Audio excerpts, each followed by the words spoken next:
So it's time for chapter 8, Training Your Dragon the Hard Way. Hiccup was still pretty certain, knowing dragons as he did, that yelling was the easiest method of training them. So over the next couple of weeks, he tried yelling at Toothless to see if he could make it work. He tried yelling loudly, firmly, strictly. He looked as cross as he could, but Toothless wouldn't take him seriously. Hiccup finally gave up on the yelling when Toothless stole a kipper off his plate one morning at breakfast.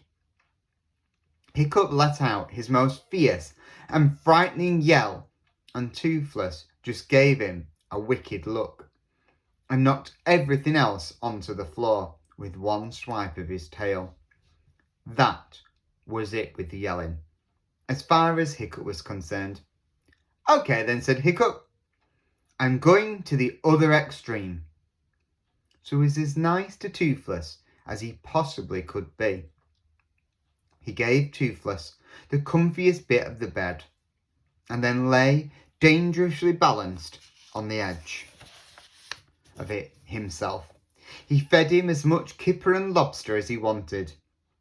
He only did this once though, as the little dragon just went on eating until he'd made himself thoroughly sick. He played games with him for hours and hours. He told him jokes, and he brought him mice to eat. He scratched the bit that Toothless couldn't quite reach in between the spokes of his back.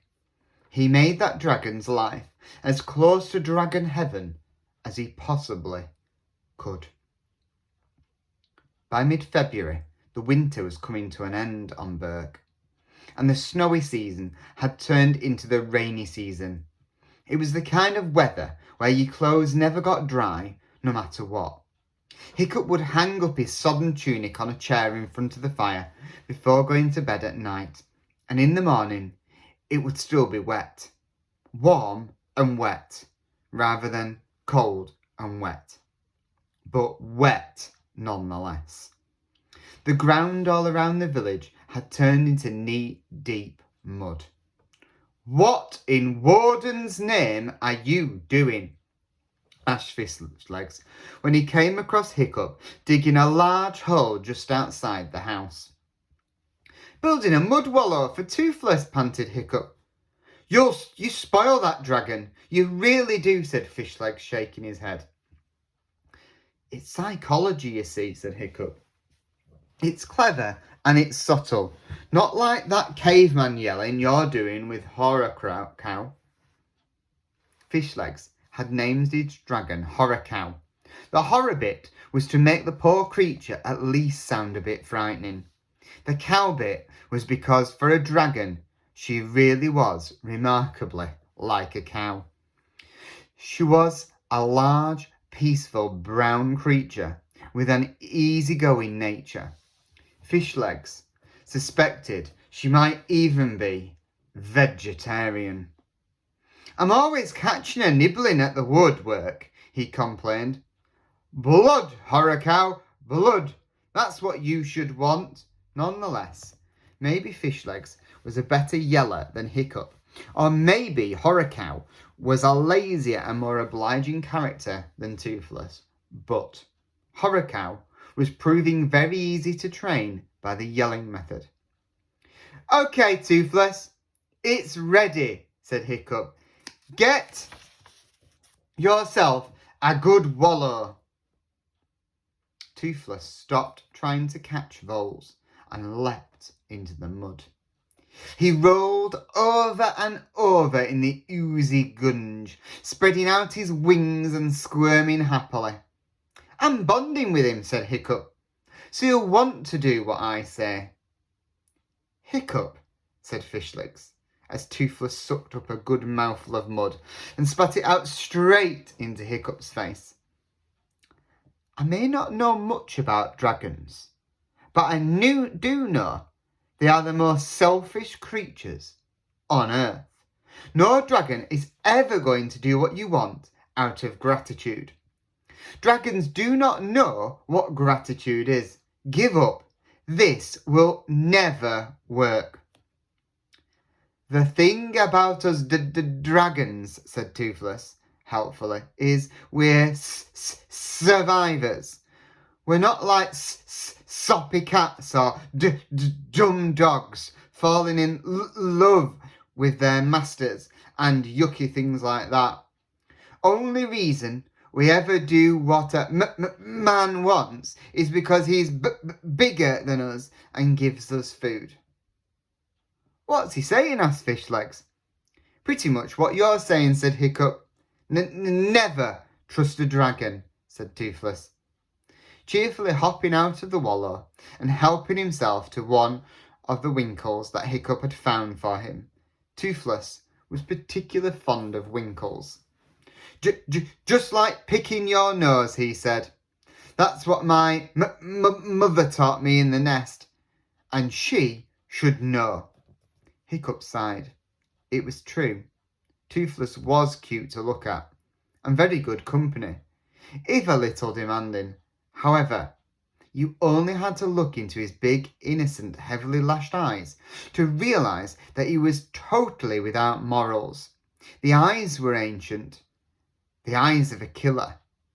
You might as well ask a crocodile or a shark to be your friend. Hiccup wiped the mud off his face. I'll think of something else, said Hiccup. February turned into March, and Hiccup was still thinking. A few flowers made the mistake of appearing, and were immediately blasted out of existence by a couple of hard frosts that had kept themselves back for this very purpose.